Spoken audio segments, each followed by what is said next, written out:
Hello, I'm Paul. I'm Adam. And I'm Ben. And welcome to the Filmbusters podcast. The film show with no filters, no prisoners taken, loads of disagreements, but one hell of a love for cinema. If you want to hear three friends ridiculing each other for an hour or so regarding their taste in films, then you have come to the right place. In each episode, one of the team picks a film for us to discuss. It could be anything from a recent cinema release to an all-time classic. So, strap in and get ready to get mad or get vindicated as we guide you through the murky world of being a film geek. If you like what you hear, you can also find us on Twitter and Instagram using @FilmbustersPod. You can also find each of our individual accounts. I'm at Filmbusters Paul. I'm at Filmbusters Adam. And I'm at Filmbusters Ben. If you want to use your eyes instead of your ears, you can also visit the website at filmbusterspod.co.uk. And if busting makes you feel good, you can also support us at patreon.com/filmbusters for exclusive content. Alright, can we just get on with this now, please? Filmbusters. Finally, we've come to a new round, a new year in film. Thank God. Thank Closer God. to the future. God.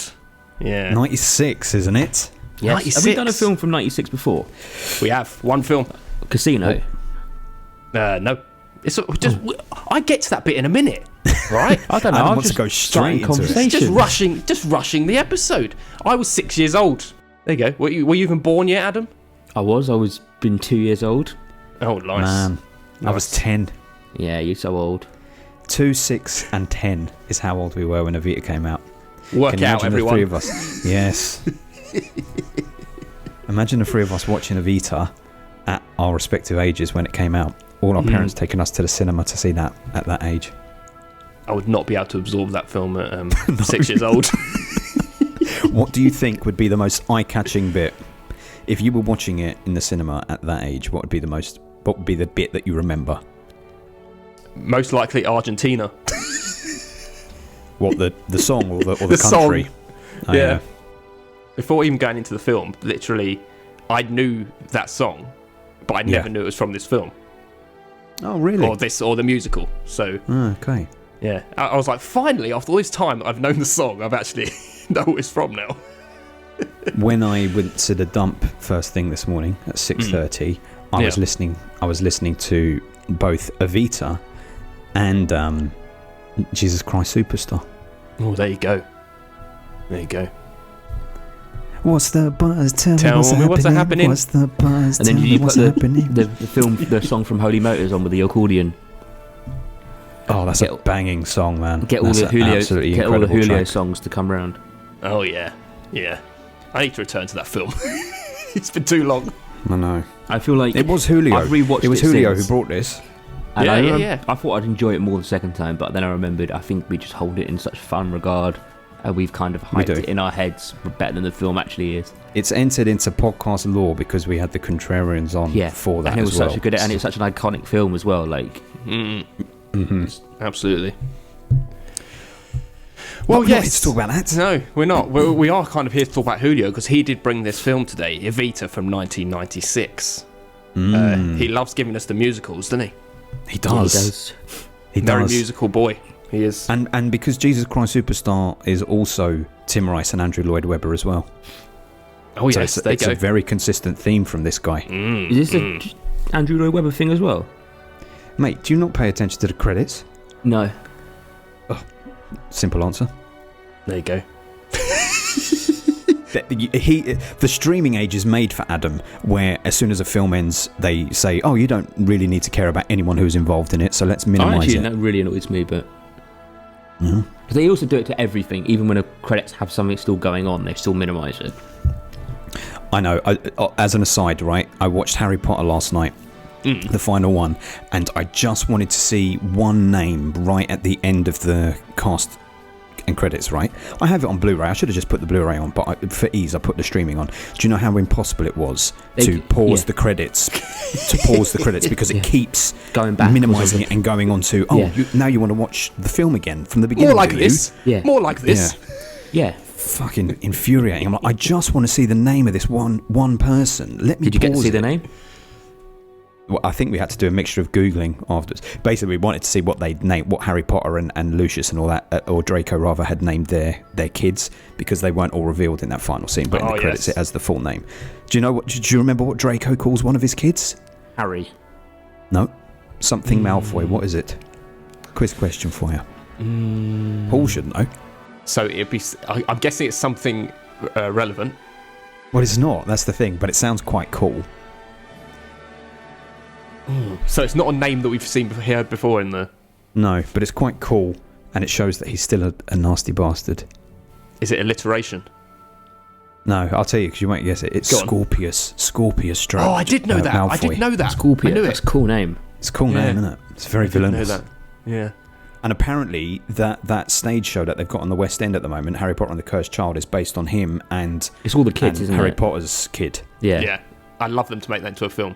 See, I should know that because I've actually read the script of that play. So, You should go and see it. well, I don't need to now. I'd rather see a film version. It's a very committed You thing, want to keep isn't it as a play. You have to go twice, don't you? It's 2 parts. Yeah, two parts. Yeah, but do you know what it's about? Just the kids going to Harry Potter. No, it's they basically Going to get a Harry time. Potter.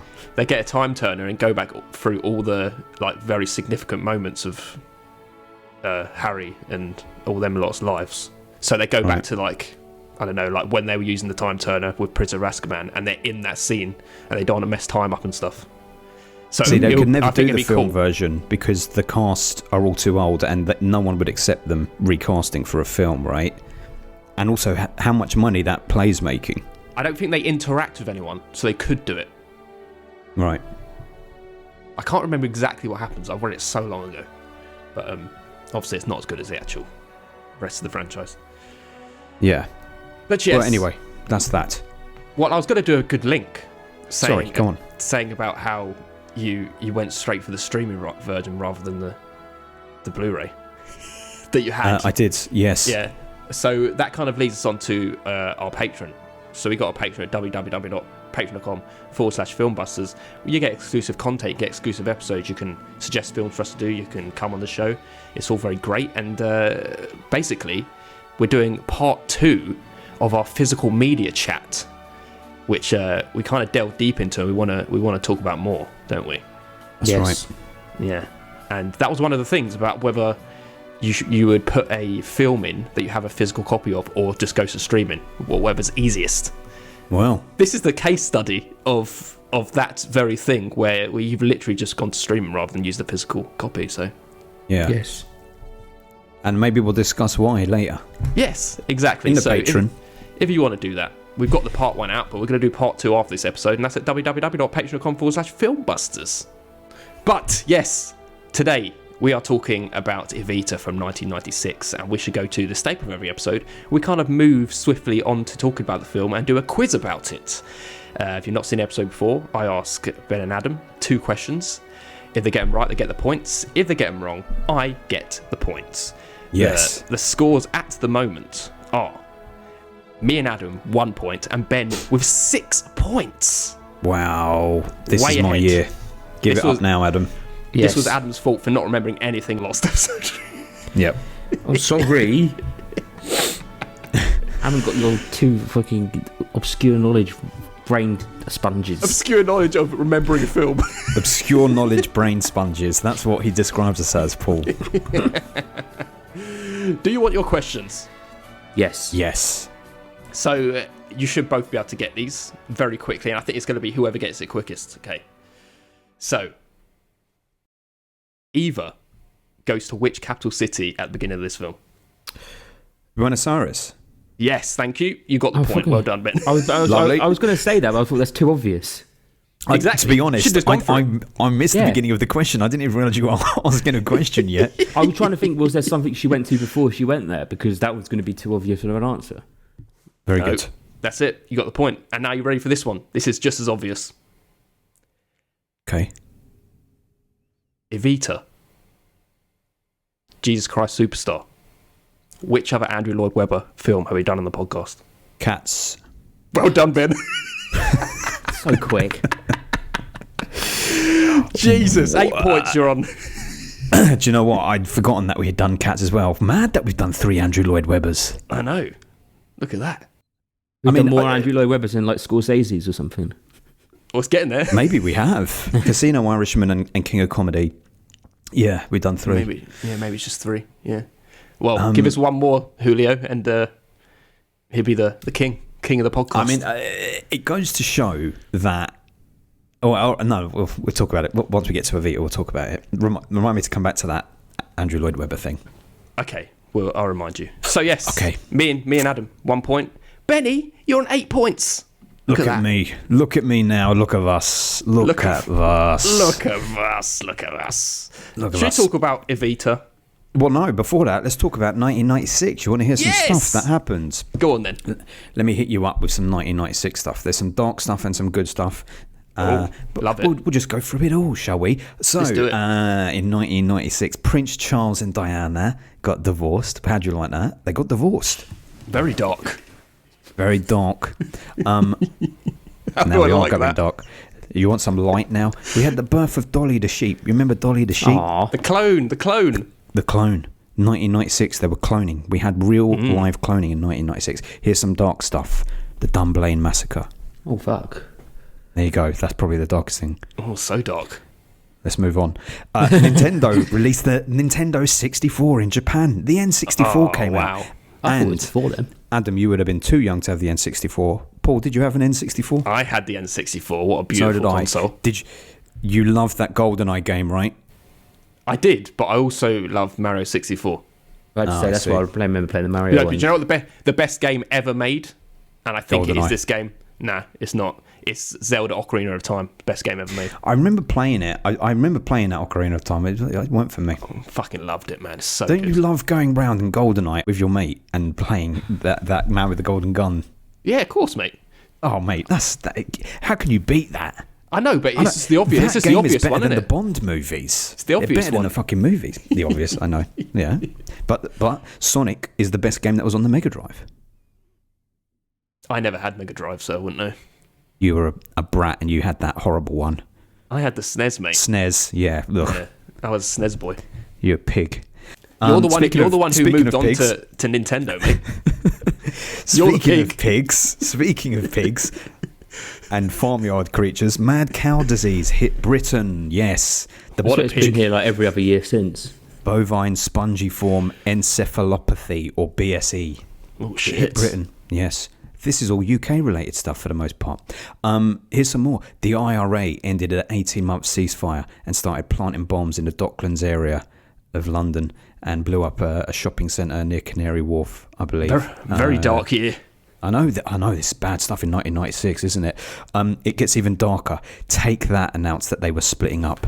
Oh shit! It's dark Yeah. times. And check this out. This is true. The UK government set up a counselling phone line for fans to call in. Wow. Nuts, mate.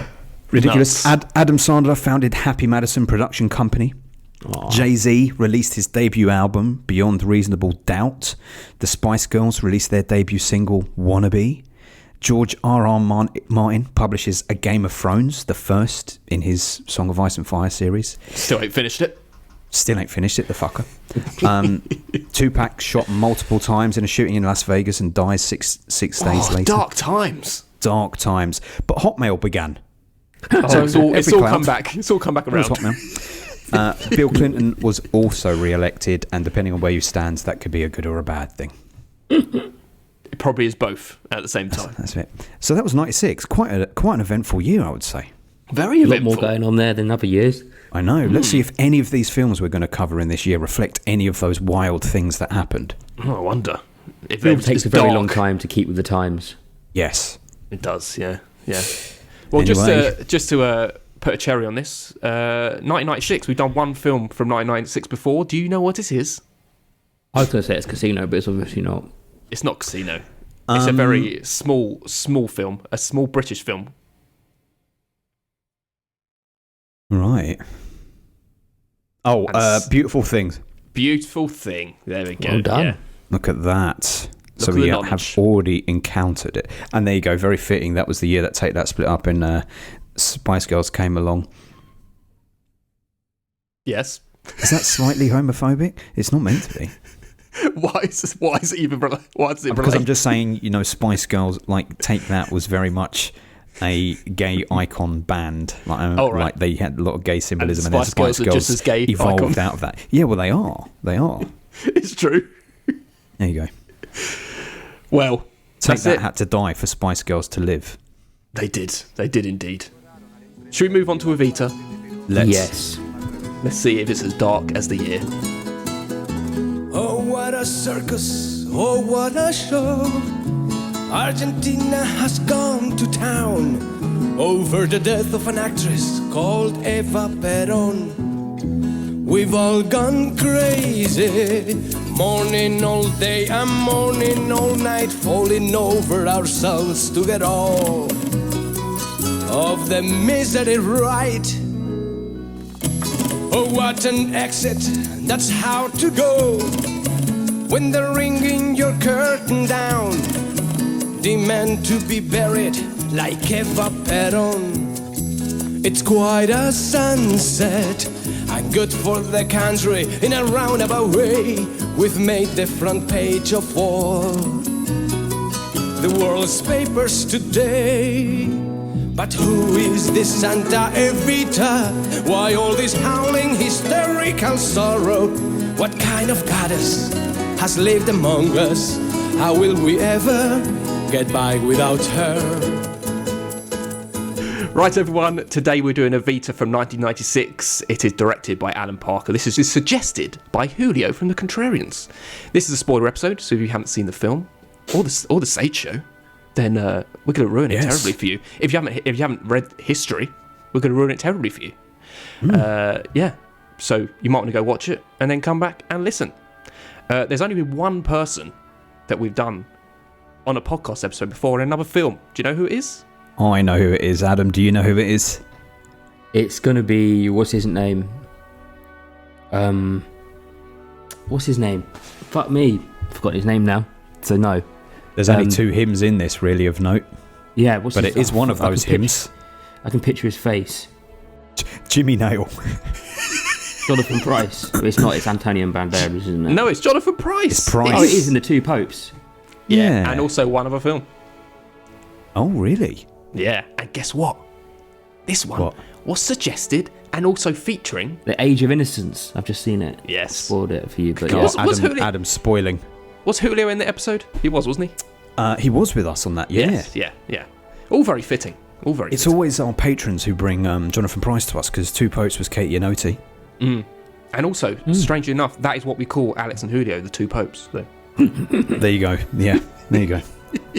Everything's cyclical. Which one is the paedophile? Who knows? Yeah, well... They will have to defend themselves very soon against those allegations. This is slanderous. Julio's like, I do not pay my patron fees for this. I did not pay for this.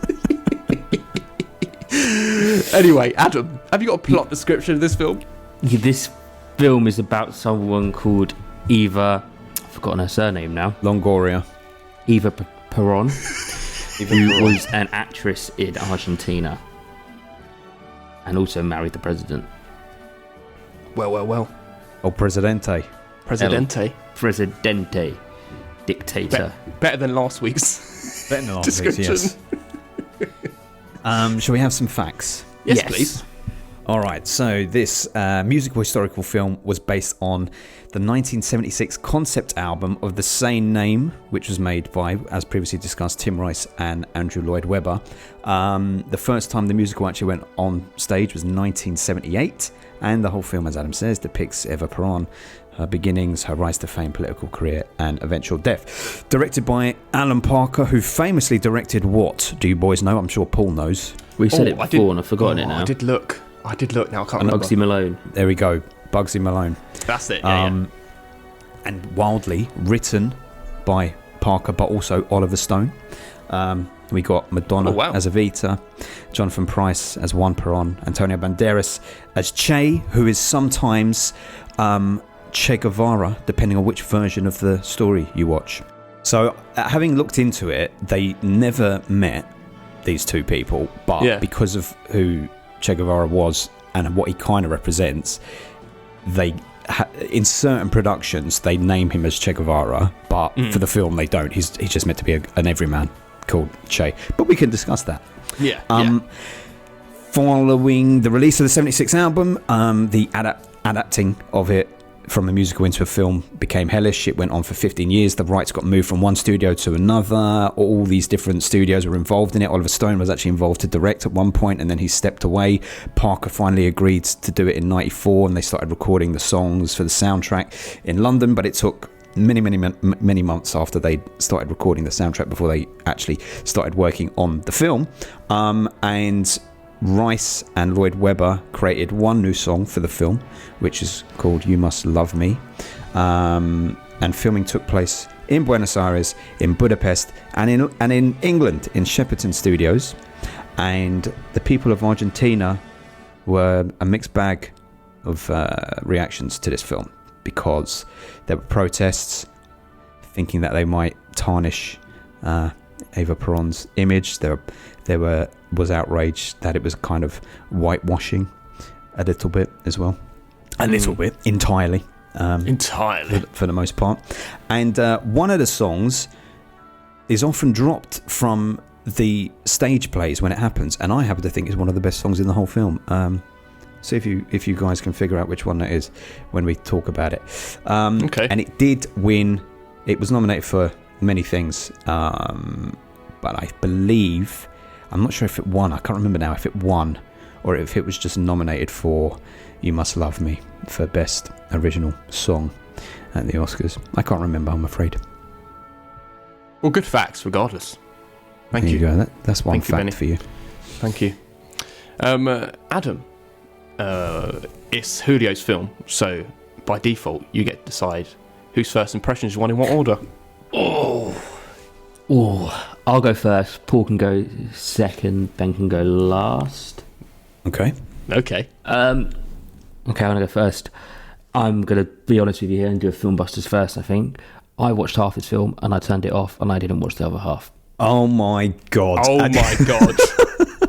I just couldn't get into this film at all.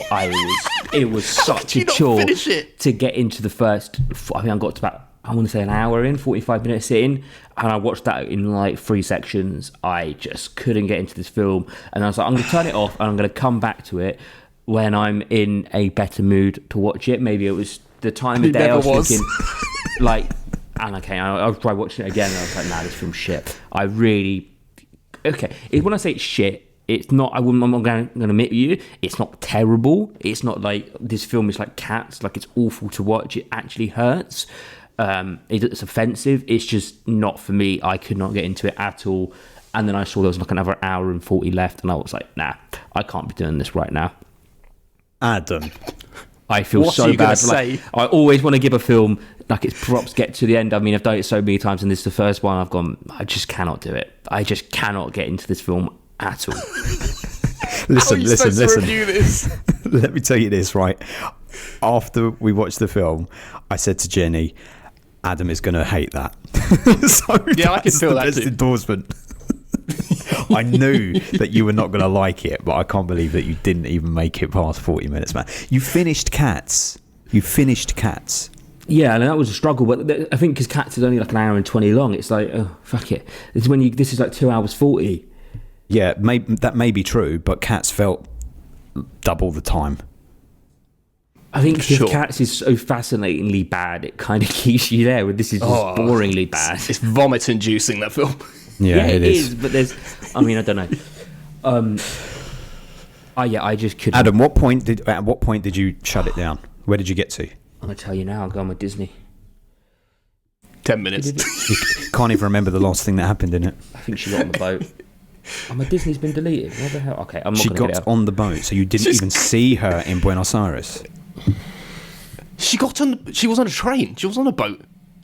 Maybe. Wait there. Hold up. I don't want to start playing it because it might cancel my thing. Actually, no. I'm going to leave it. It was about 45 minutes in. I can't remember. They was doing some numbers and some singing. What was the last song you remember? Has she got to Perón yet? I don't know. I honestly met him. Let me download Disney and then I'll tell you where it is. I've got. What are you on about? Use your memory, mate. Stop relying on technology. I can't remember What's it. the last thing you remember happening? Had she started dating all the different men? No, she just got into a city. She was in my God, a this brothel guy singing almost. That wasn't even far. That wasn't even far.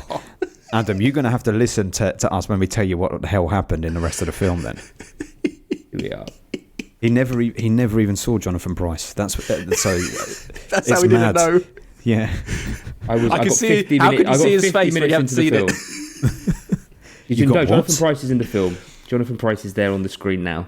15 minutes. Yeah, 50.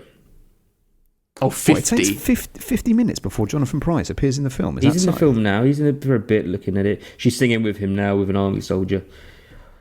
I'm sorry. I just couldn't get into this film. If it was a bit longer between watching it, I would have probably come back and tried finishing it off properly again, but I just couldn't. Well, mate, we'll talk about that afterwards. Very well. Paul? Is it my go? Is that the order? It's yours, yeah. Did you watch the film, Paul? I certainly watched the film, but I can just say right now that, Adam, you failed. Yep, I have let the team down. Yeah. But you failed for more than one reason, because this podcast is almost going to be shut down if it wasn't for this moment right here. Mm. So I had never seen this film before. Oh, yeah. Not even heard of Eva Peron before. But as musicals go, it's no Jesus Christ Superstar. But far, far better than Cats will ever be. A lot of negatives come from the way I sing this, where every conversation is a pointless song. To such an extent that at points I was zoning out. But don't cry for me, Argentina. I never knew this song was from this. It's a powerful number, and it swells with emotion. The best thing about Evita. But when it switches back to little songs like this, it overdoes it and ruins the great moments, and it just makes me long for a song that I care or even know. And sadly, as much as I enjoy the sentiment, come story's end, I really never want to watch this again. Because Evita was pretty hard going. That's not to say the acting isn't shoddy. It's just a generic song bleeding into a generic song. Until Argentina. Yes, Argentina. But the story was interesting enough, regardless of the guff. Especially for a history buff. Eva Peron's life was rough in Argentina. That's my impressions of Evita. Well, listen. Well done for remembering to sing it. Well done for remembering that. That was very, very good. It helped that I edited the episode. So I knew I had to do it. I had totally forgotten that we were doing that, and I'm going to say it now, Paul. I am not going to sing mine because who could improve on that? You said everyone should stop listening to us, so I had to do it. I know. I think that may possibly be the highlight of the year. By the time we get to 2024, I think that could be a listener's favourite moment. I think we just end the podcast now. Just quit on a high note. I was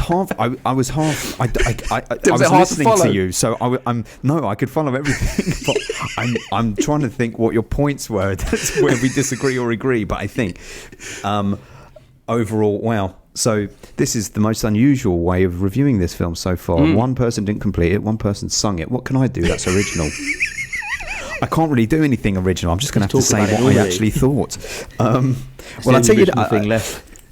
So I knew this film. I'd seen it many times before, way back in the past. And perhaps by me saying I'd seen it many times before, you might realise that I enjoy it and I like it. I do think it is better than Jesus Christ Superstar. I do agree that Tim Rice and Andrew Lloyd Webber's lyrics, songs... Wait a minute, did you say you agree it's better? I I didn't mean to say I agree, because you disagree. I think it's better than Jesus Christ Superstar. Oh, you think it's better? Okay, right. I think it's better than Jesus Christ Superstar. I like the lyrics, and I do like the songs. I think the criticism is that some of the... So here's the criticism. Let me do the criticisms first of it, because I do like a lot of it, and I don't want to just go, oh, this is good. So the criticisms are... sometimes the singing of the exposition doesn't fit into a song. So they've got a song and then they just do like what you were doing there, Paul. They just sing sentences that don't even rhyme or don't have a melody. And it's like, I'd rather you just spoke. I'd rather you just said this, because this is a bit alienating. But then having said that, sometimes humorous lines are delivered when they do that. Like, for example, when she goes to Italy, I think it is, and Madonna singing, did you hear that? They called me a whore. They actually called me a whore. That's like, it's not in a song. She's just singing a lyric. And then the guy is like, it's an easy mistake to make. They call me an admiral, but I gave up the seas long ago. Like, if you just said that as a line, it wouldn't be funny. But because it's sung, it's kind of funny. So I don't know how I feel about it, but I think it is a criticism. Yeah. I also think whether it's Alan Parker, the director, or whether it is Tim Rice and Andrew Lloyd Webber with their songs, they didn't quite get the tone right all the time, because there are moments...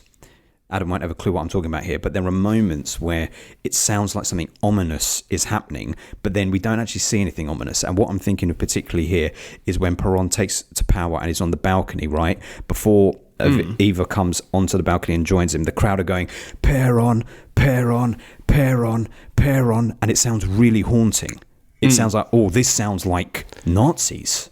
Yeah, they do it a few times, sound like Nazis. They do it. It sounds really ominous, but then nothing ominous comes of it. And they do hint at the fact that Perron was a fascist and did do violent things. Obviously, it's always Antonio Banderas who's hinting at it, but it's like, if what you're trying to make out there when everyone's chanting Perron is actually he was a monster, it needed to be signposted a little more. I just think tonally it was a little bit off with that. I also struggled to work out whether Perron was a good person or not overall. Like, I did, like, at moments I was trying to work out, well, is he just doing this because he loves Evita, or does he hold some of these values as well? But we can discuss that. And also, it was very tough to believe Madonna as a 15-year-old for the first three quarters of an hour. How old is she supposed to be? She's meant to be 15, and Madonna was 38 at the time. She was my age, playing a 15-year-old at the beginning of the film. That's why I turned it off.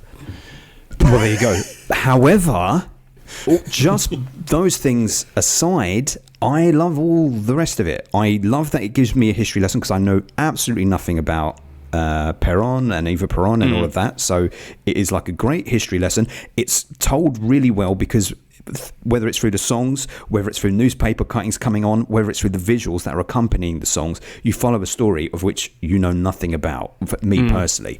And you also get a context for the politics at the time, why people are doing things, what sort of political machinations took place, where the workers stood in response to Perron and all that. And it's actually presented in an interesting way. I think if you'd done a biographical film of Evita that was just narrative based, I would turn it off, because I'd be bored. But because you've got this unique way of presenting it, with funny songs, with those Tim Rice and Andrew Lloyd Webber sort of funny songs, it works. Absolutely, hands down, 100% Antonio Banderas steals the fucking show. He is great as Che. Yeah, he's great. I love him. This sarcastic, cynical everyman. I just love it. His songs are the best. Madonna's voice is incredible. She's great. I buy into her completely. I think she acts well. I don't think her acting is dodgy. I believe her performance. I love her voice. I think she's great. If anyone is a weak link, it might be Jonathan Pryce, because but he's not a singer. But he's very good as a performer, but his singing voice isn't super strong, so that may be a weakness. Jimmy Nail is an odd one to cast, but I like the novelty of seeing him as that guy at the beginning. But I love it. I love the electric guitar songs kicking in. I love the slow songs. Visually, I think it's done so well. It has this washed out, dirty look to it all throughout.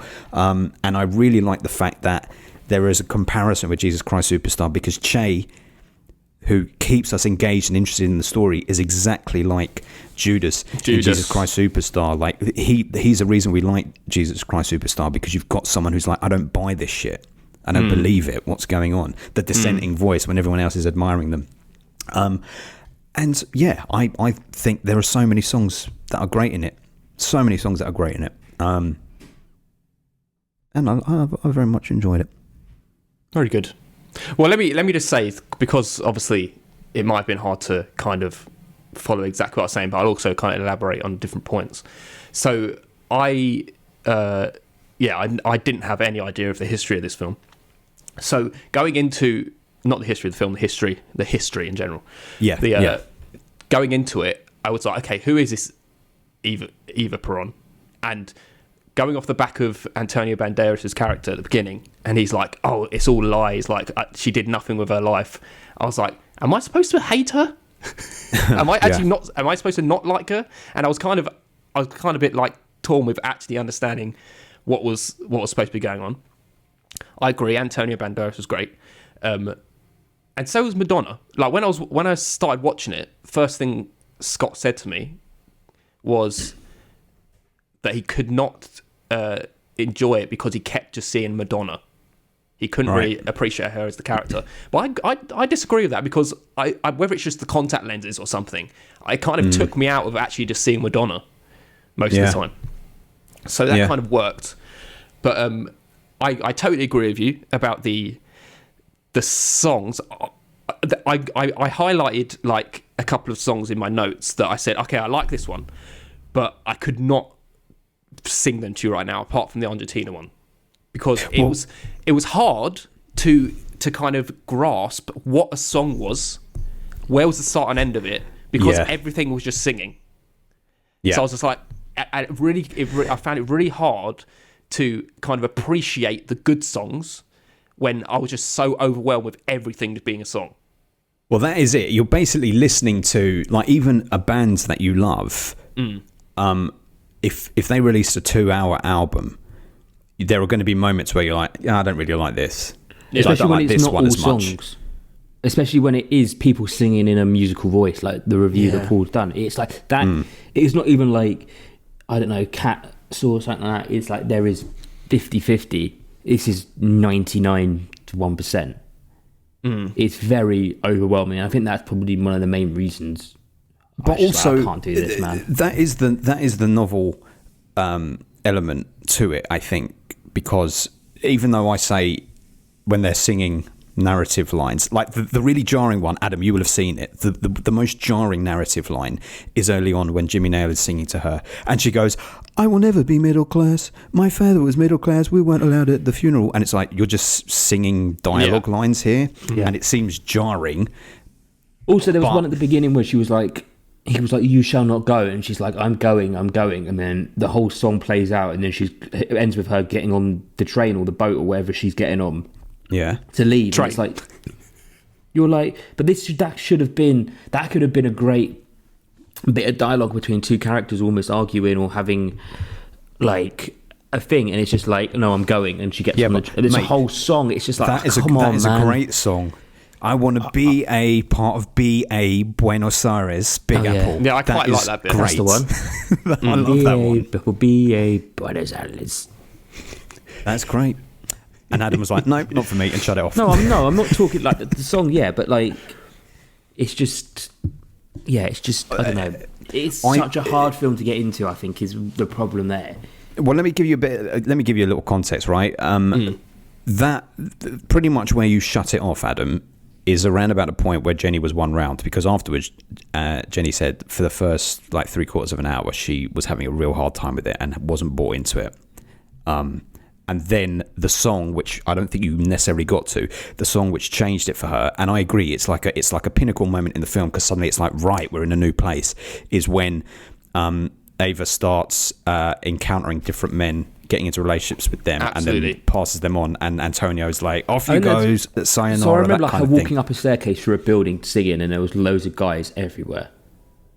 Yeah, do you not remember Antonio Banderas singing? That would probably be the last song I saw. Yeah, he was in it. That's probably the last song I saw then. And then I turned it off. So that made you turn off, and that made Jenny tune in.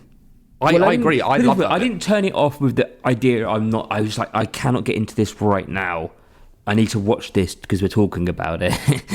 But you're not a musical man anyway. Let me come back to when I'm like, okay, now I know what it is, I can come back with a mindset. I knew it was a musical, but I thought Jesus Christ Superstar, like, all those ones, it's like accessible, where this is, if you don't like it, you don't like. I feel like there isn't a way into it if you're not liking exactly what's going on. So I was like, I'll come back with it, and I came back and I was just like, no, I can't do this, I'm afraid. Fair dues. The thing is, it's just I love music and all that kind of shit, and the music in film is like the best part of a film. Like, it can transform it all, but it's just, this isn't, I don't know, it's just not there. We need to unpack at some point, Adam, why the thing that's interesting about you is, as someone who loves music, potentially almost more than you love film, is why you dislike musicals so much. Maybe it's the genre, because you love Hamilton, right? I enjoyed Hamilton. Hamilton was good, but there's Hamilton, I don't know, I think it's a bit more grander than this. It's a bit more set piecey. This is a bit more just everyday life. It's just singing it. It's just like they're doing anything they're doing, they're singing it. Whereas when the numbers in Hamilton or something like that comes, they are there for a reason, and everything builds up into it, and then it happens, and it's like a big thing, and then it ends, and then it goes back into normal, and it slowly builds up again. Whereas this is just constant at one level. Well, talking about that pivotal moment that you said, Jenny really started to gel with it. I agree. That was the first song after. I like the Buenos Aires one, but when it got to this, I was like, okay, I'm getting. This is the kind of numbers I need, and I can kind of gel with it, and it's kind of comical, and I kind of understand what this song's here for. Right? It's to show like the stepping stones and her working her way up, and not actually caring about everyone because of what Jimmy now did to her. It's like, now I'm just going to like take advantage of these men because that just like he took advantage of me. Exactly. So, yeah, I did really appreciate that song. Yeah, that was great, and just the double act of both just singing together, that was great. Yeah, and it's a big raunchy number of a song as well, because in this film, I don't know, maybe there's like 30 to 40 songs, and half of them are like that, and the other half are more softly sung, but are still good songs in their own right. Like, there are the ones that aren't loud, like the song before this, the one where she realizes Jimmy Nail's got a family and she has to walk away down the stairs. That very gentle one, like where am I going to? That's a very sweet, beautiful song. Like, it's that wonder song that you get in any sort of musical where a character very early on is lost in life and questioning things. Where am I going to? It's a beautiful sentiment. Just a very soft song, but it's not a big banger, but it's still very beautiful, and it helps so much that you have a professional singer who is delivering those lines. Madonna doing that was great. Yeah. Is that the one where she's dancing with a man in a club, like a random man? No, that's after that. That's before that. Because when she first gets to Buenos Aires with Jimmy Nail, she's dancing with all the men. But then when she goes up with Jimmy Nail to his room and then sees that he's actually got a family, and then she comes down the staircase, it's just her singing.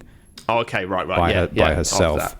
And people are like, I don't know. It's hard to describe songs without singing them, but I'm not going to sing that particular one. The Jimmy Nail character, so do you know Jimmy Nail? Yeah. Crocodile Shoes. Crocodile Shoes, exactly, man. Like everyone in this country, I don't know if that translates, but everyone surely knows Crocodile Shoes, which is great, and that is such a good song. And the fact that he was an actor in A Fuidas and Pet, of all things, before that as well, and then became a singer, and then I swear, because he made that song, they must have been like, oh, let's cast him in this movie. But he does stick out a little bit like a sore thumb when I'm watching this. Yeah. I mean, because I don't really see him, like, all I know about him is Crocodile Shoes, so I don't really have any context for him, anything other than that, so it didn't really jar me that much. I like the novelty of seeing him. I don't think he's strong enough for the role, but also, he's a grown man sleeping with a 15-year-old girl. That's true. Putting that in context, horrendous. And it's really weird. It's strange, because when you're watching the film, again, it comes back to the problem of having Madonna as a 38-year-old woman playing a 15-year-old girl at that point. It's like, when you visually look at it, it doesn't seem problematic at that moment, because you're just seeing two grown adults. But actually, this is a grown man with a child. Yeah. Who he's sleeping with while his wife and kids are in Buenos Aires. He's just sleeping with these kids on tour. Typical musician. Yeah. Gross, man. I know. I also think the opposite of what you said earlier, though, Ben. Like, you only enjoyed this storyline because it was the musical, and you wouldn't have liked it if it was dramatised well. I think it's quite an interesting story.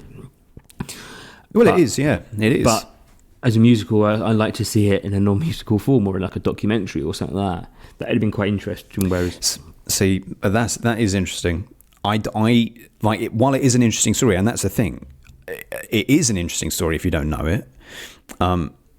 But the way it's presented engaged me more. Like if this film was just, well, here's Evita, she goes to Buenos Aires, she tries acting, and then she links up with the president. And then once all the political stuff starts, I would tune out of the film. Because I'd be like, this is fine, but I don't really dig this. But because they're singing about it, and here's my favourite song, is once Perón, Eva and Perón are hooked up, and Antonio Banderas starts singing that really electric guitar one with the war stuff going on around him, where all the soldiers are marching. Kapow Die, that one. That's like, well, this is cool and engaging because Antonio Banderas is singing it in this impassioned way. We're getting these great visuals of tanks rolling through, explosions happening, and we get this sort of like vitriol and this cynicism coming out of him. I'm engaging with the story. I understand what you're saying here. Whereas if this was just a narrative and it's like, and now Perón is rolling his tanks into here and that, it's like, man, that's not very engaging. Yeah, I kind of agree that not to say how much I like to dislike this film. This is definitely better as a musical. It would feel quite boring. I wouldn't even know where it'd sit in like a genre because you kind of get the enjoyable bits because it's a musical. You can kind of merge between different genres, like the comedy of going from man to man, but then they can also do massive like political things and still be entertaining. Where if it's just like would you bring comedy into like if it's down the line history? I know exactly. You couldn't really, could you? No, I couldn't imagine so. No. And because of the fact that you have Antonio Banderas as this recurring, like he's not playing one guy, he's literally just a representation of the working class throughout. Yeah, absolutely. I don't know how you could accomplish that if it wasn't a musical. You would lose that element of it, which is what makes this so special. Absolutely, yeah. I enjoyed having him there as like kind of your anchor to the population and have their thoughts about this woman. Yeah. Although I didn't really get, because sometimes he was going from side to side, like sometimes it's suddenly not like her. So let's have this conversation then, as people who don't have a fucking clue about this. Really, we don't have too much of a detailed knowledge. I think that what you've got there is Eva Perón, who was working class and was like, I'm never going to sell out.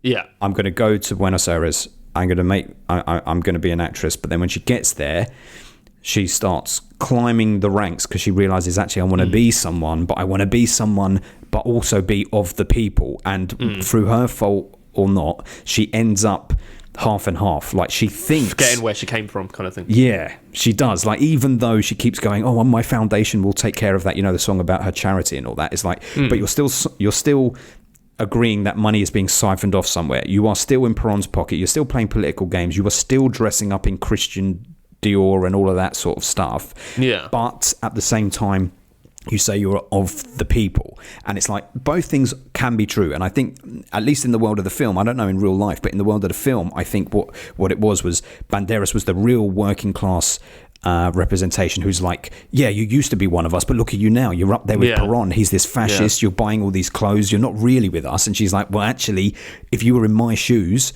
and you got to this point, this is exactly how you would be as well. I'm still doing stuff for the working class, but I'm also doing some stuff for me as well. She's not completely selfless. And I think that Evita or Eva herself in the film is trying to present herself as completely selfless, but she's lying to herself because she isn't. She's doing a little for herself as well. It's a 50-50 thing. Yeah, because we get that moment, don't we? Doing it. Where she goes to the gate. They're standing at the gates and he's saying, what are you've forgotten about us? Yes. Antonio's kind of helming that kind of conversation. And then you get it kind of flicks something in her head, doesn't it? Because then she starts doing like a lot of charity work. And that almost leads into her death, right? Pretty much off the back of that. So I feel like it ended on good terms, but then Antonio has this kind of bitterness still at the end. Yeah. And that was my like, oh, is he? But I guess they're never going to gel with the upper class. That's the thing, I guess, isn't it? It is that thing. It is that clear class divide. But What's interesting is I don't know whether or not the filmmakers are very sympathetic to Eva Peron or not. Do the filmmakers want us to sympathise with her? I think they do.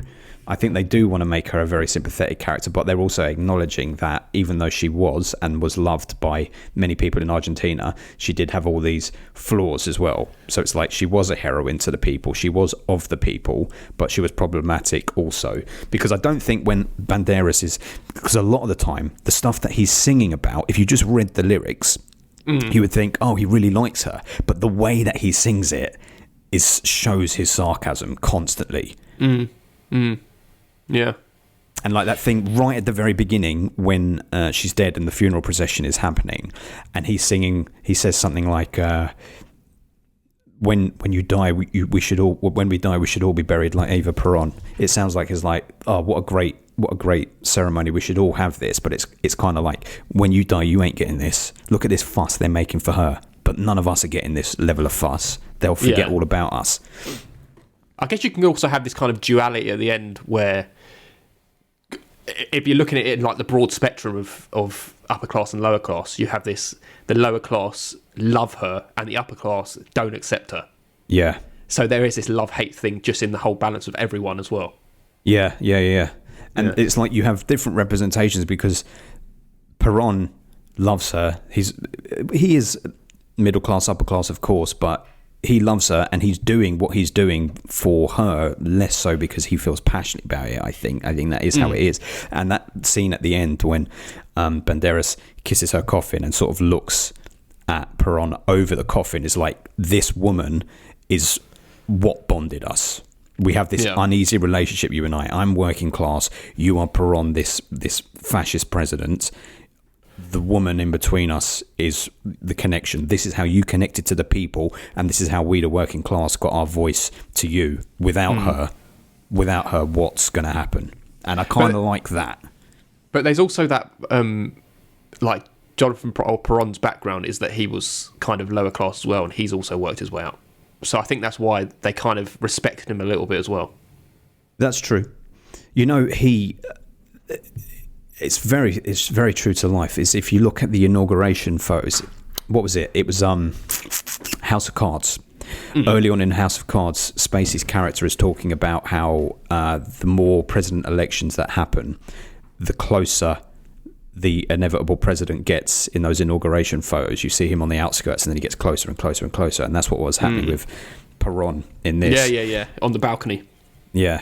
He took advantage. Like he was a militant guy as well, very militant. But so is she, and that they do that song about stamping out anyone who doesn't agree with you, and it's like, okay, you may be presenting yourself as a good and decent person and representing the workers and whatnot, but you can't just stamp your way out. You can't just kill and eliminate other people to get into power. There has to be a democracy. So I think it does. The fact that me and you are confused about where Banderas stands on Peron probably shows that it does a good job of making her very layered, making the whole situation layered. Yeah, for sure. Yeah, but I guess when it kind of did its job at the beginning by actually confusing me as to how I'm supposed to feel about her. That's kind of the whole point of it, really, isn't it? Yeah, it's the balance of opinions of the country. Yeah. What did you think about? Well, two parallels. I couldn't help but watch this and feel and see the similarities with Princess Diana.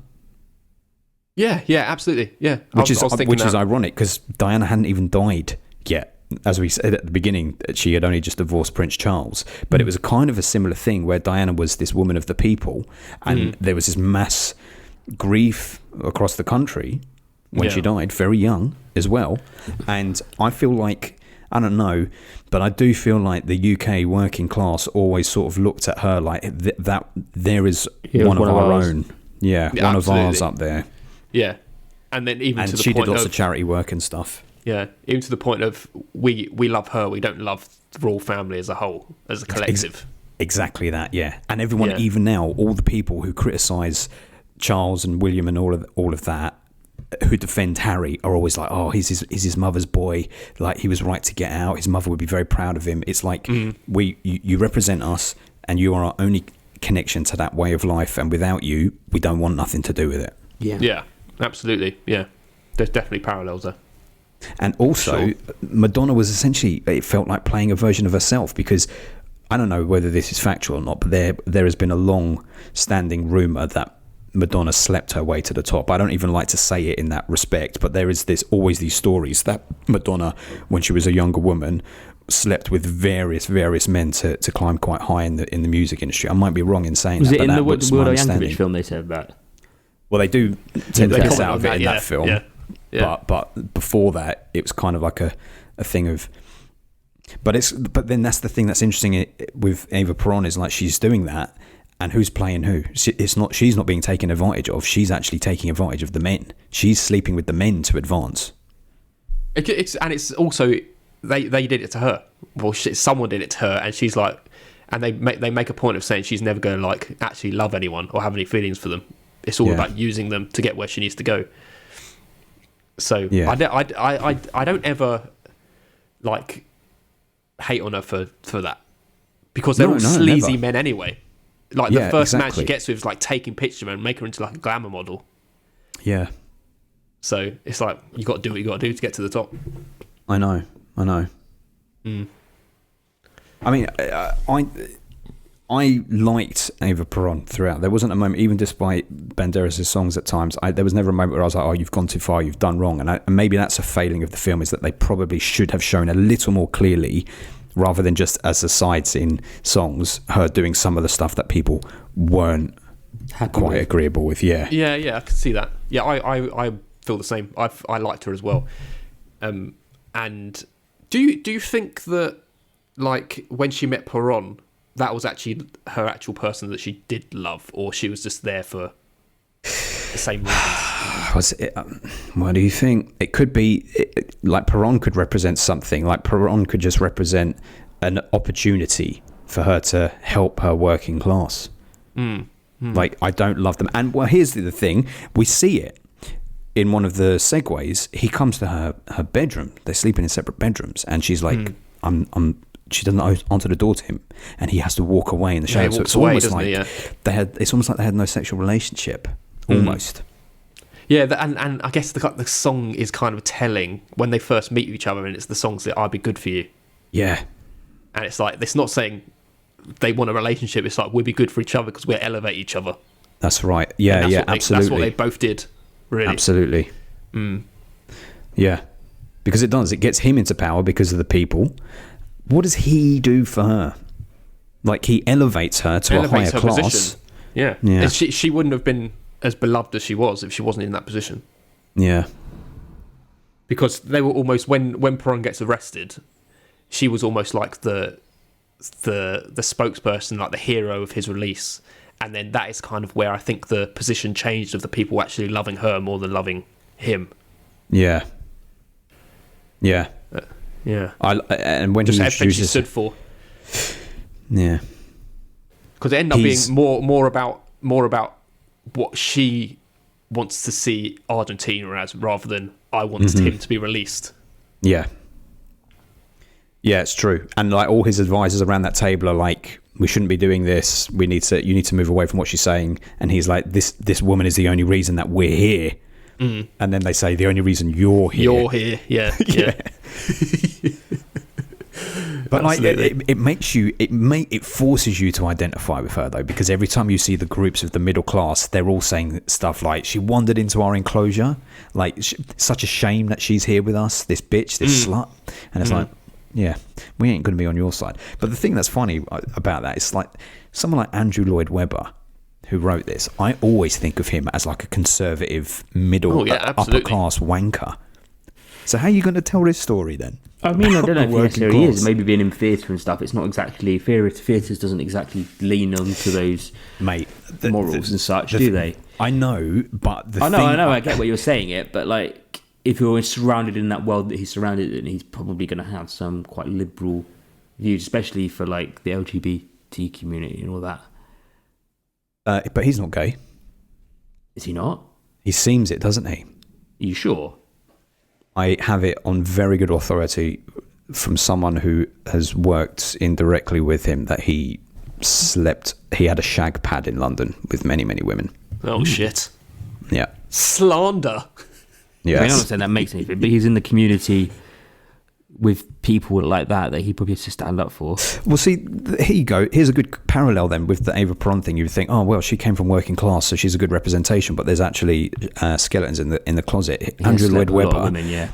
But forget the women thing. Anyone can do that if they want to. That's fine. But Andrew Lloyd Webber, liberal person. I remember. You will remember. Remember when they shut the theatres when COVID struck, and they couldn't open up. And Andrew Lloyd Webber was the first one going mad, banging on the door saying, this is absolutely ridiculous. You have to open the theatres because these productions are going to collapse and fail. He was talking about his own.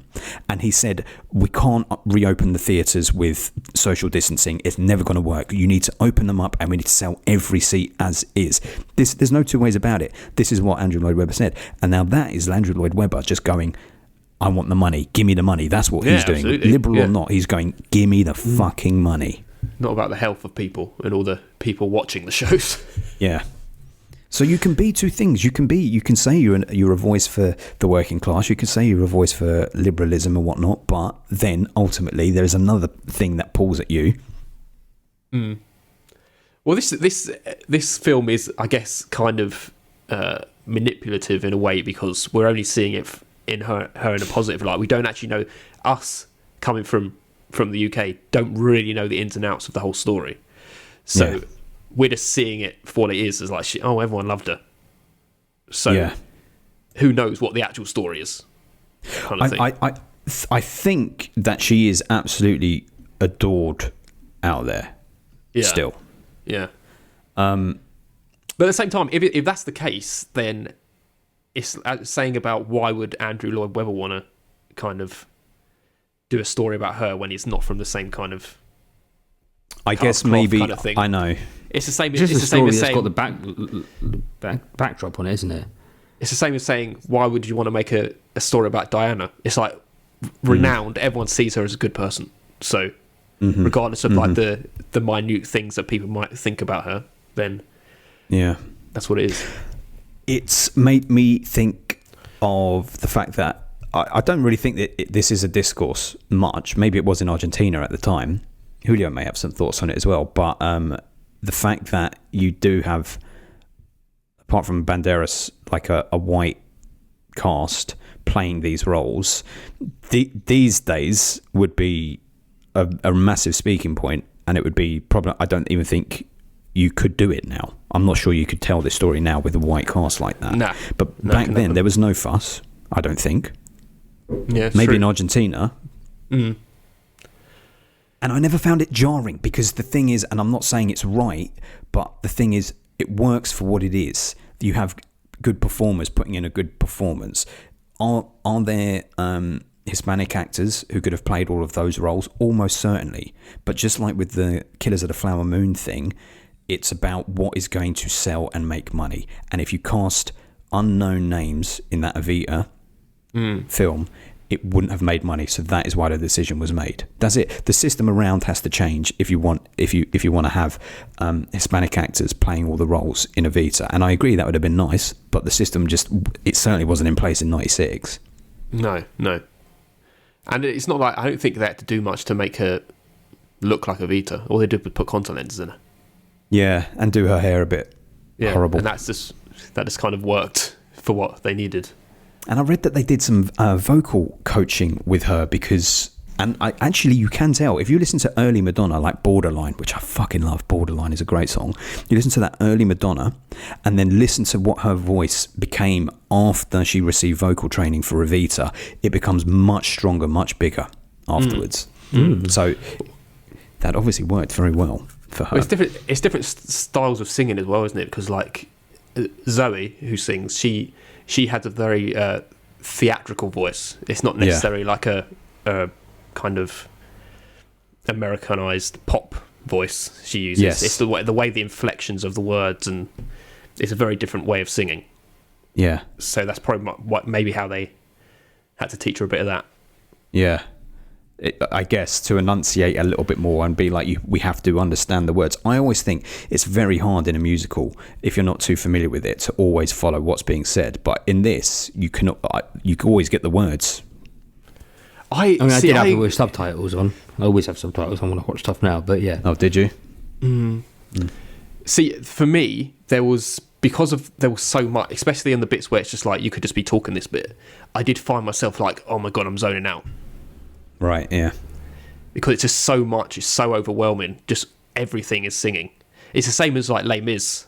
That's how I felt watching that as well. I haven't seen it. I watched it a long time ago, but I remember that's how I felt. But it's just a little bit too much for me. It's very like, this is how they do it in like opera and stuff, isn't it? This is every single thing is singing. But see, I think if the whole film had taken itself seriously with serious songs all the way through, then I would have totally disconnected. But because they interspersed it with levity and like raunchy songs, and Banderas, who every time he comes on is amazing, it keeps it playful. It doesn't get too, because I haven't seen Les Mis, but my assumption is there's no like funny comedy songs. There's no levity in that. No. In it, yeah. It's about the fucking French Revolution, isn't it? So I can't see too much in there. But I think that's just it works. And like, that's also why Sweeney Todd is my favourite musical, is because it's such a dark subject matter, but it is silly songs throughout, silly lyrics, having fun with it throughout. See that's a different kettle of fish, I think, as well, because that whole subject of Sweeney Todd, the whole thing is interesting, whereas you're getting a history lesson through song. Yeah. And not just song through speaking song. And speaking it's like, song. Oh, come on. It's like, just do big numbers, and then, because soon, like when it got to the Argentina bit, I was like, oh, this is the kind of numbers I want now. Like big ballady numbers, but it just didn't happen the whole way through, so annoying. The ballady one, I mean, that is good. Like it feels like that Don't Cry For Me Argentina song, because it's so in pop culture, it feels like when you see it, it should be like, oh, this is crap, we've heard this before, but it's very powerful. Yeah, it's very powerful. Yeah. And when she says "Don't cry for me, Argentina," right? The truth is, I never left you. I kept my promise. Do you believe everything she's saying? I think she believes it, but I don't believe all of it. Yeah, I can kind of get it when, like, she's dead, but it's like the first time you see it, she sings that she's dead. Yeah, and I can kind of understand her saying then, like, "Don't cry for me," because is she saying "Don't cry for me" because it's like, I'm not worth crying over because I still rose up and I'm part of like the upper class, but I just want to know that I've always loved you, so I've always been there for you. Yeah, I think there's two ways you could, either that, or it's don't cry for me because I've done everything that I wanted to do. Yeah. Okay. Yeah. Like I am you, and she keeps validating. She keeps going, I am Argentina, I am you. So it's almost like she validates the fact that she's kind of had to sell out by going, but it's all of us. I represent all of you. Like I'm still you, but I'm up here. Yeah. Because it's saying like, don't cry for me, Argentina, because the truth is, I never left you. So that's saying that. So the crying for her would be, oh, crying because you left us. You left us to go for the middle class. And then at the end, it's don't cry for me, you left us for dead. And it's a very human thing. When people are alive, that we kind of like, but also feel have sold out. Like, I mean, in the public eye, we criticise them. And then the minute they die, we're like, oh God, they were wonderful.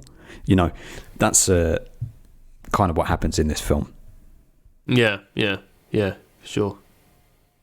And here's the thing, Paul, right? Obviously, Adam prefaced it by saying he dropped out early. But the thing is, me and you now know, generally, the story of Eva Peron and a bit about Juan Peron. We kind of know that story. But Adam, because he dropped out, does not know that story. And I'm not saying about him. Yeah, but I'm not saying that to put you down. But me and Paul, through song, have learned about history. Yeah. Whether you think you're learning something or not, like you could be going through like, oh, this is a boring conversation. Why are they singing this? You're still like picking up on the cues and the stories along the way to get a big picture. Oh dear. I was going to read something to you. Oh yeah. About. Well, I will read it to you. But anyway, on 9th of April 1951, Golda Meir, then Labour Minister of Israel, met with Eva Peron in order to thank her for the aid which the Eva Peron Foundation had given to Israel. Well. Well, I know whose side I'm on. Don't cry for her, indeed. Do not cry for her, Argentina, or indeed anyone. Listen, this is very interesting. You guys watched it on Disney Plus? Yeah. Okay, so when the film ended, it pops up recommended watching, and it was like a Eva Peron. It was called Eva Peron something, a series, right? Did you read the description? Yeah, that her body was like being used as a like the corpse. It said, her corpse has never been used for such a powerful thing or something. I was like, what are they talking about? They basically said the journey of the corpse. So this is what happened, right? So after she died, the plan was to construct a memorial for her, right? But it would take a couple of years for them to construct the memorial. So in the short term, Peron got her body embalmed, and he displayed it in her office at the government building, right? Oh shit! Just before the monument was completed, this is a couple of years later, the military overthrew Peron, and he left the country, and her body disappeared. And I think I believe maybe the military removed the body or whatnot. Anyway, it disappeared for 16 years between 55 and 71, and then in 71. They found her body. I don't know how they found it, but it was buried in a crypt in Milan, in Italy, under the name Maria something. And the body had been damaged during transport and all of this stuff. Like the corpse was all messed up. Like one of her feet had gone and stuff like this. Anyway, all horrible stuff. Wow. Tarantino took the foot. This sounds like a better story. I know, it's wild. Anyway, when they found the body, they brought the body and flew it back to Spain, where Juan Perón was now living, and he put the corpse in his home, in the living room, by the dining room, on a platform, while he was married to another woman. The corpse was on the platform. That's some dictator-ass bullshit, man. Only dictators would do that kind of shit. Hey, that was his wife. That's no lower class shit. I know, that's not, is it? Anyway, then he died in 74, and then this political group stole the corpse from his home, and they took it, I believe they took it to Argentina and displayed it in Argentina somewhere. But basically, I believe her body is now buried in a family tomb in Argentina under layers and layers of steel to make sure that no one can get in. Oh yeah, and there is a trapdoor. There is a trapdoor in the tomb. Fucking Tomb Raider. Yeah, I know, it is Tomb Raider. Does her corpse spring up like a theme park ride? You get an arrow shot straight from the head, from the walls. They should make songs about that. How do they not make a song about that? Well, they need to make a sequel. That is nuts. That is nuts. That is absolutely insane, isn't it? Can you imagine? And it is also, that is so South American as well. The drama behind it, that is such a South American story. Can you imagine us doing that in England? We wouldn't have the energy just as a fucking people. bury it. Yeah. Bury that body. And that is why we should all be cremated as well. I don't want anyone fucking around my body like that for decades after I'm gone, ending up in Milan and Spain and all this. Just put me in one place and let me be. It is a very British thing, isn't it? It's like, once you're dead, we don't want to see you. Bury them, put them in the coffin, you can't look at the body. Yeah. I mean, it's kind of weird with the Queen, wasn't it? When everyone, that was on display for so long. And I can imagine it's probably something similar that they wanted to do. Well, that was interesting in the film because it reminded me exactly of that. Like, they do it at the beginning of Evita and at the end when they're queuing up to see the coffin. It looked exactly like when the Queen was lying in state. Yeah. Looks exactly the same. Holly and Phil just jumping the queue. And then Che Guevara was there like, no, Holly and Phil, no. Very British reference, that. Yeah. Julio's Googling Holly and Phil. Julio, he's going to find a whole world of other stuff to come out now with That's true. Since then. Just Google Holly and Phil, television presenters, Queen, and the word Q, and then you'll get reference for that, Julio. It was a big deal over here. They'll make musicals about it one day. There was a bigger deal a couple of weeks after that. Yes, there was. Don't go too far down the Schofield rabbit hole. Oh, man.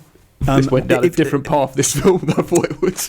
It did. However, I knew that Adam was not going to like no, this. Absolutely. There was one guarantee, was that he was not going to like this. He's not a musical man. I liked it. Just one question for you both, Adam. I don't know if you can partake, but what was your favourite song in the film? B.A. Buenos Aires, Big Apple. That was the best one up to that point, for sure. Don't Cry For Me, Argentina. Just for the fact that I was finally like, oh my God, I've always sung this song, and I had no idea it was from this. So, and it was the best part of the film for me, that song. Very good. Mine is The Lady's Got Potential, which is the one that he's singing when all the bombs are flying and everything. Kapow, die. Very good. We must talk about the one kind of other iconic scene where the song... This is one where the song isn't particularly memorable, but what it represents is great, and it's when Antonio Banderas and Madonna are dancing and singing to one another, and it's almost like it's obviously a fantasy sequence, but it's kind of like this is the dance that Eva Peron and the working class were constantly involved in. It's like, are you one of us? Do you speak for us or not? And it was very well executed. That's almost like the biggest negative on her, really, isn't it? But because at the end of that scene, he leaves her. Yeah, he does. And it's like representing the common people not being in line with what she actually was all about. Well, it's also like it's the poster for the film. Like, out of everything, they use the image of Banderas having turned his back on her and her clinging to him. Yeah. It's quite a beautiful image, and it does speak to the film in many ways, doesn't it? It's like the working class have kind of shunned her, turned them back on her, but she's like, no, I'm with you, please. But she has this really gaudy, expensive bracelet and earrings and fine dress on while he's in rags. That's quite a beautiful image. That's quite a beautiful poster that reveals a lot. Yeah, for sure. Absolutely. That's just the embodiment of it all, really, isn't it? But at the same time, it's like, when the film ends, I don't feel that way. I feel like the public loved her. Yeah. I mean, they do. I think they can still love her. She's not a villain. They still love her, but they can still be like, you, or this particular guy, at least, is like, you didn't really speak for us. That's a weird thing, though, isn't it? It's because, like, you wouldn't even know who she is if she didn't do it. No, I know. It's like, damn if you do, damn if you don't. I'm trying to think of a good representation of someone like that. I mean, the reality is anyone nowadays that is looked as someone who can help a certain community, immediately the first thing people look to do is go, oh, not really, because they've done this, this or this. Like, think about Labour leaders as well. You know, when Corbyn came along, that's what the criticism was, he's a friend of Hamas. He's an anti-Semite. Tear him down. What are you talking about? Care for all. We can't live like that. We need capitalism. Tear him down. He's just a nice, decent guy. Yeah. And other such people, always they look to tear people down. Gary Lineker. Okay, Gary Lineker's a good example. He has loads. He's one of the wealthiest men in the country. He's one of the wealthiest presenters in the country. So much money. He speaks out for refugee rights. He speaks out about things that aren't right. And immediately, what everyone goes to is, oh, you're so fucking wealthy. You live in a bubble. How can you talk to us about these things? It's like, what? So because he's now got wealth, because he's in this status, he can't be a human being. Yeah, it's just jealousy seeping through for people, isn't it? Yeah. It's almost like you need to give up all of your wealth in order to speak for people. Justifying of hate. I love Lineker. They should make a Lineker musical. I'd like that. I want to see that bit of the film where he just eating crisps. Yeah. Even if they gave away all this money, they would just say, "Oh, you shat your pants on the field." Like, you never get away from it, man. It's like they always got to find a way to justify hate. Julio, this is more British references. Yeah, they could make a song about it. Antonio Banderas could sing that song for sure. I poopied my panties. All right. Well, I think maybe that might be the close. Yeah, I can give some wrapping up points just before I give my score. But go on, Adam, if you want to say. I want to firstly apologise for Julio. That's all I want to really say. I am sorry for not completing the film that you brought to us. I hope the podcast has been good enough. Other than that, I probably did some of my input I would have done even if I watched the film. But yes, it's just not for me.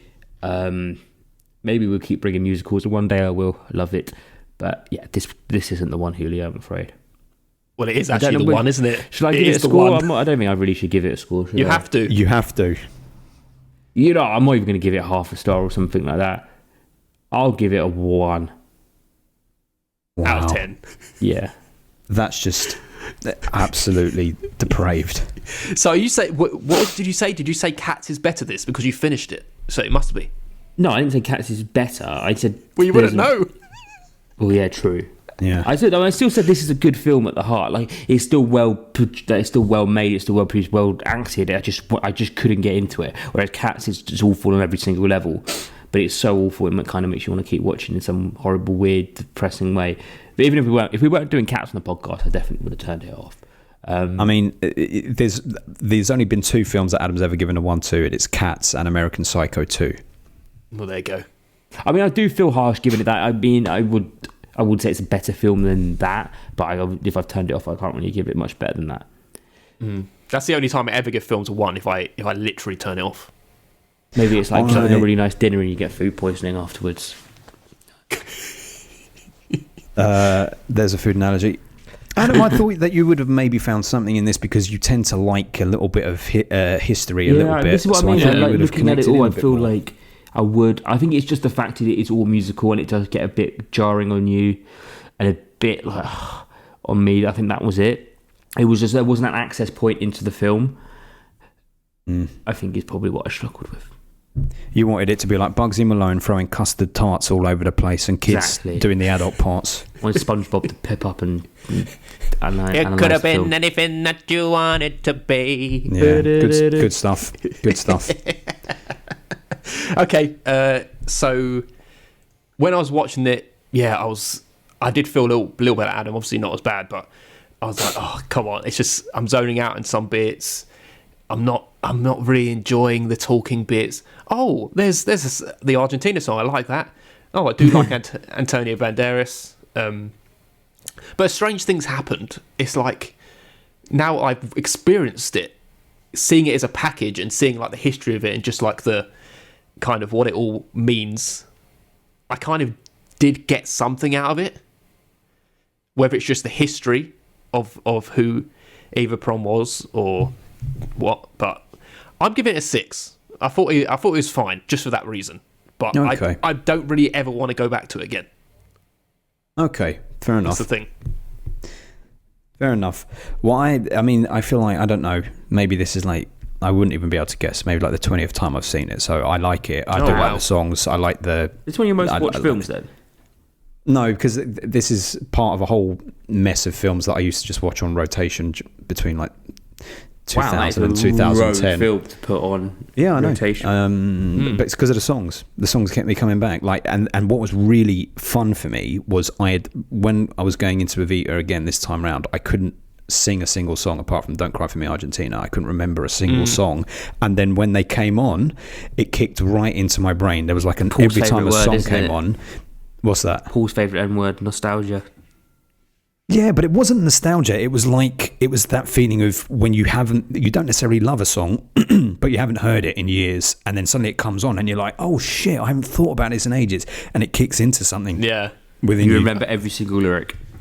And I was just enjoying it, and I enjoyed the fact that there was a story. I think this is the first time that I followed the story. This is the first time I really appreciated the sort of working class dynamic push and pull. It has the usual Tim Rice, Andrew Lloyd Webber issues, same as with Jesus Christ Superstar, where not all of the songs work for me. Some of them are a bit too slow and whatnot.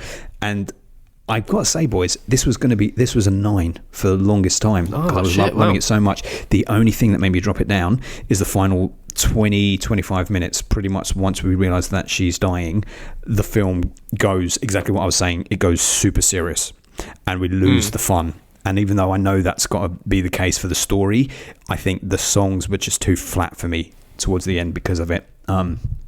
But I really loved it. Very much enjoy it. It's a 8 out of 10 for me. Interesting. See, isn't that interesting? Like, that is almost like the tragedy of the whole story you're leading up to, but that's the thing that felt flattest for you. Yeah, I know. And I felt it. I felt, that's sad. Of course that's sad. But then once you realise, and it may be for me, because then, maybe because you know from the beginning of the film that she dies, at the minute that she gets that sort of death sentence, it's like, right, okay, now we know she dies. So there's no more new information that's going to come. We're not going to have fun with songs now. Let's wrap this up. But it takes about 25 minutes to wrap it up. Yeah. Sure. just as a side note, I am talking about going back into things you listened to a long time ago and then just knowing everything. I randomly just put on Prodigy, Invaders Must Die. Do you know that album? Is it called Invaders Must Die, the whole album? Yeah, I think so. Yeah. And I knew every single song, and I'd never even thought about them in ages. No, look at that. Like, this is what I used to listen to in my teenage years. It's like I returned to a point in time, knew all the lyrics. The first CD single I ever had was "Breathe" by Prodigy, and it had the goldfish out of water on the wooden worktop, and you could fold it out like a cardboard thingy. But yeah, it's funny, things like that, it just connects with you. You haven't heard it in ages, then you hear it and you're like, oh shit. It just brings back little memories. It resonates deep within you. Absolutely. Well, we got a little thing from Julio.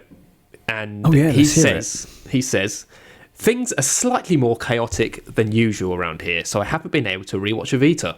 Well, don't worry, Adam hasn't watched it either.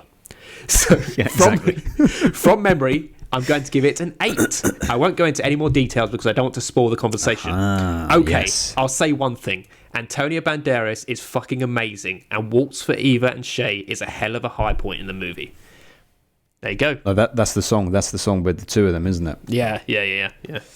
All I can say is I am delighted that Julio gave that an 8, because what he did was save it from bottom 20 of all time. Jesus, so before Julio gave that, it was a 5, and that would have mean it went straight into our bottom 20 of all time, in amongst Hard Target, Batman and Robin, 3 from Hell, and True Stories. But because Julio's thrown an 8, it gives it a unique score of 5.75, which means we don't even have to place it. It goes, so Venom is the 20th film. Like, out of our worst 20 films, Venom is the one that is the top of the worst 20. Then we have Persona, and it goes above Persona but below Blue Steel. Vita and Blue Steel down there so low is absolutely insane. Why is Blue Steel so low? Mate, it was, what's his name? Ron Silver. Oh, it was you, wasn't it? Yeah. Fuck you. Ron Silver. Oh, man, I can't believe that. Remember we looked into the history of Ron Silver and we were like, he was unfavourable. He was a friend of Israel, wasn't he? Yeah, my goodness. Is that what it was? That's why, yeah, he was. He was. Very much so. He was a friend of Israel. Both him and Eva Peron. That's why they're there together, where they are.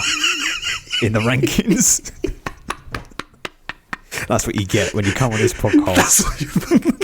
That's what you get. This is a very serious subject, but you've got to make light of it, because if you don't laugh, you cry. Of course. Well, there it is. That's where it sits. That's where I'm so glad it's not in the bottom 20, because that would have felt so harsh. And surprisingly, when I came off the back of the film, I was like, I think it might be a 5. But just having had time with it, it's kind of resonated with me a little bit more. So yeah, it's getting a 6. Have a listen to the soundtrack album again. Maybe. We'll have a look. Who knows? Maybe I'll return to it one day, now that I have the knowledge. Peron.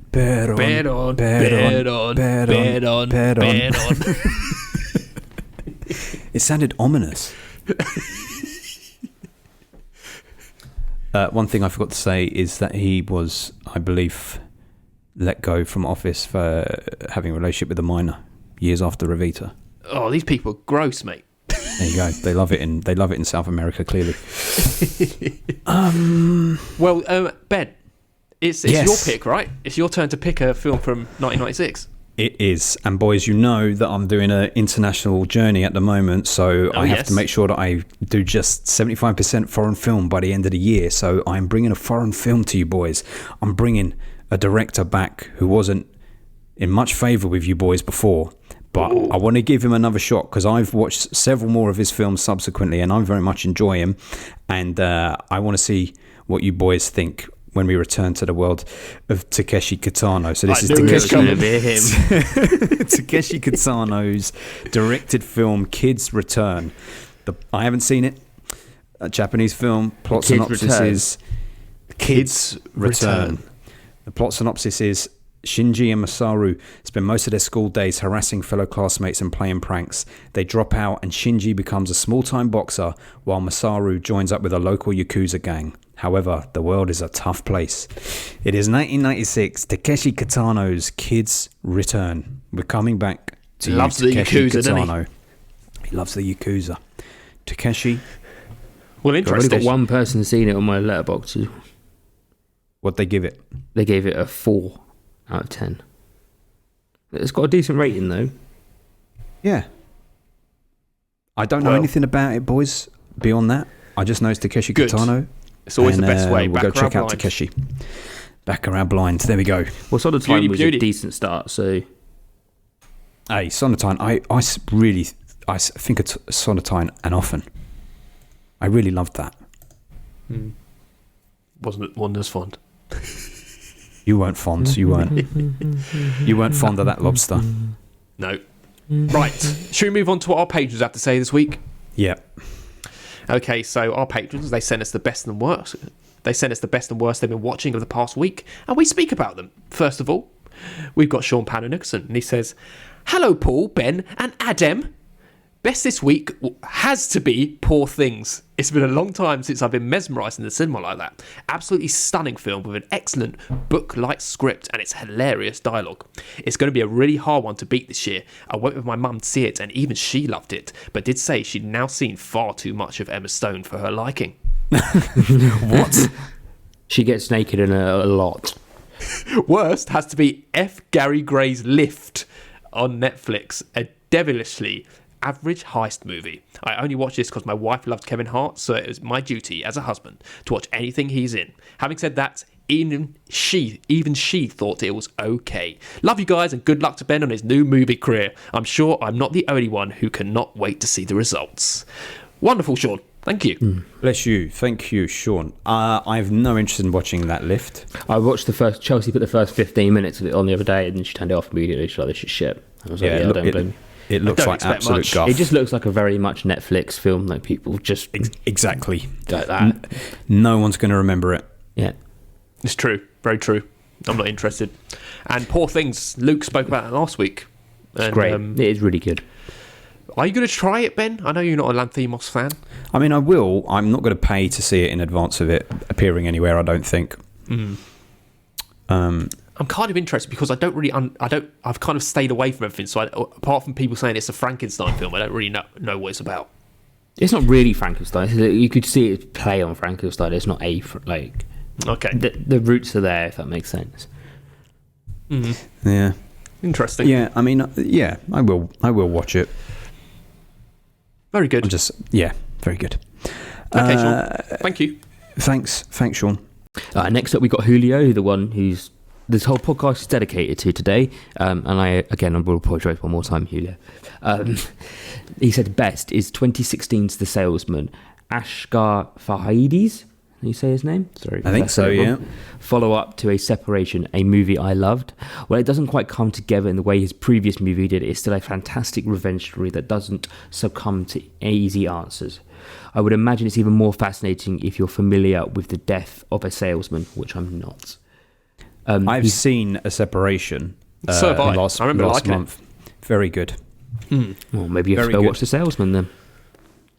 I will. I've got it on my watch list.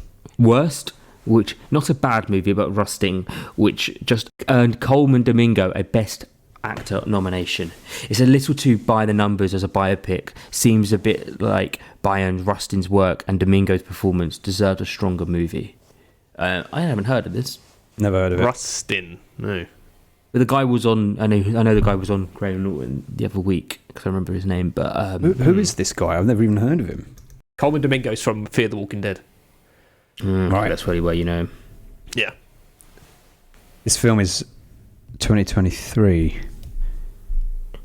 Produced by Barack and Michelle Obama's production company. Very good, Julio. And then finally, we've got Luke Human, who says 2022 soft and quiet. I'm guessing this was his good one. Go in Baccarat blind and allow it to take you wherever it goes. Despite parts of the finale lacking the impact of what comes before, this is hugely effective and it sticks the landing beautifully. 9 out of 10. We've talked about this before. Baccarat blind as a term, I love how it has caught on. Absolutely. I love how it's just out in the ether now, and everyone understands what it means. When you hear it, everyone gets it. Baccarat blind. I really want it to come out of like complete different context, like random, like someone else. Not know where it came from. Wouldn't it be like amazing? someone just says it on Wouldn't a that be massive amazing? podcast somewhere.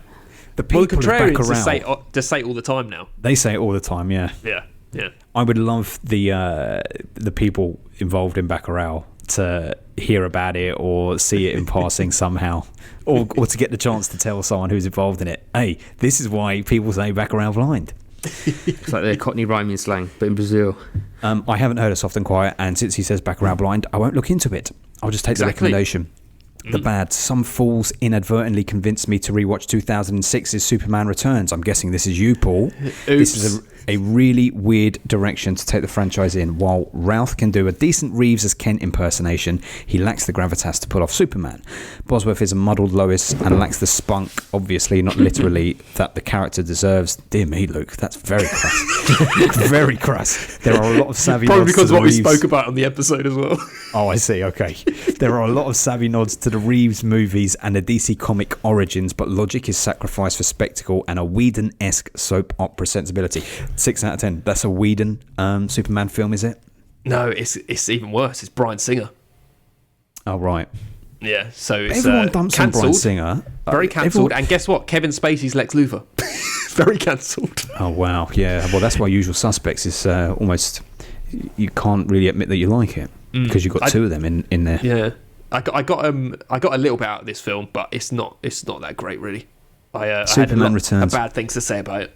Who is Superman in this? Well, who's the actor? Brad and Ralph. Don't know who that is. Yeah, I don't think you would know him. They didn't use a big name for a Superman film in 2006. No. Henry Cavill, Man of Steel, he wasn't big. That's true. Very big now. Would you have said that Christopher Reeves was big before Superman? I suppose not. Oh, I don't know. Was he? What was he known for before then? He says no Superman, right? But now for Batman, like Keaton was known before Batman, Bale was known before Batman, Pattinson was known before Batman, Affleck was known before Batman. So they don't go for no names for Batman, do they? No, they go for no names for Superman because they're doing it again for the next Superman. Who's the next Superman? David Corenswet. Never heard of the cunt. Exactly. There you go. And that's how we like it. We don't like to know who Superman's going to be because he's meant to be an everyman. He might be Antonio Banderas. He may just be Che. Maybe. Bring it back round. Well, very good all. Thanks to all the patrons for all of those comments. Thank you, wonderful patrons. Yes, if you want to become a patron, you become a patron at www.patreon.com/filmbusters, and you can become a patron just like the likes of Luke Bennett. You can also join Francis Ciberini. You can also join Stephen Mark from Movie Drone. You can join Brent from Home Video Hustle. Yes, you can. You can just the man we just heard from, Luke Human. You can also join Sean Panda Nicholson. Could also join Nerd Revert, Albuquerque boy, or is he even Albuquerque? I can't remember anymore. Is he Albuquerque now, or is he Texas? He lives in America. Bermondsey. Bermondsey boy. That's what he is. He lives in Bermondsey. Bermondsey London. boy. Yes, you can. You can also join Julio. And you can join Jamie Russell. And you can finally join Katie and Oti from the For Your Reference podcast. That's the end of the episode, everyone. There we go. That was Evita. Evita Applebaum, you gotta put me on. Well, I don't know what he's talking about, but... No, Song by Tribe Called Quest. Right.